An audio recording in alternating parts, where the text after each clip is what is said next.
என் அப்பா சங்கி இல்லை. ரஜினியின் மகள் ஓப்பன் ஸ்டேட்மெண்ட்.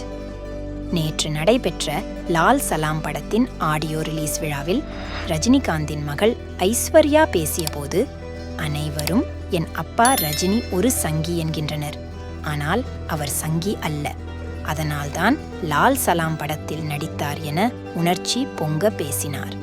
ஆனால் ரஜினியின் செயல்பாடுகளை நன்கு அறிந்த அரசியல் விமர்சகர்கள் இதுவும் இந்த படத்திற்கான ப்ரொமோஷன் வேலைகள்தான் என கூறுகின்றனர்.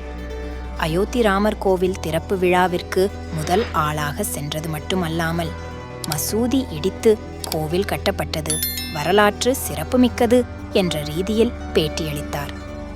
உத்தரப்பிரதேச முதல்வர் தன்னை காட்டிலும் வயதில் சிறியவர் என்றாலும் காலில் விழுந்த நிகழ்வு, பணமதிப்பிழப்பு நிகழ்வின் போது புதிய இந்தியா பிறந்துள்ளது என கூறியது, துக்ளக் படிப்பவர்கள் அறிவாளிகள் என கூறியது ஆகியவற்றையும் நினைவில் கொள்ள வேண்டும் என்றும் அரசியல் விமர்சகர்கள் கூறுகின்றனர். இருப்பினும் அயோத்தி ராமர் கோவில் திறப்பு விழாவிற்கு சென்றதில் ரஜினியின் இமேஜ் சறுக்கல் ஆகியுள்ளதால் எதிர்வரும் படத்தை அனைவரும் வந்து பார்க்கும்படி செய்யும் நோக்கில்தான் தன் தந்தை சங்கி அல்ல என சொல்லியுள்ளார் ஐஸ்வர்யா என்றும் விமர்சனம் செய்கின்றனர் நெட்டிசன்கள்.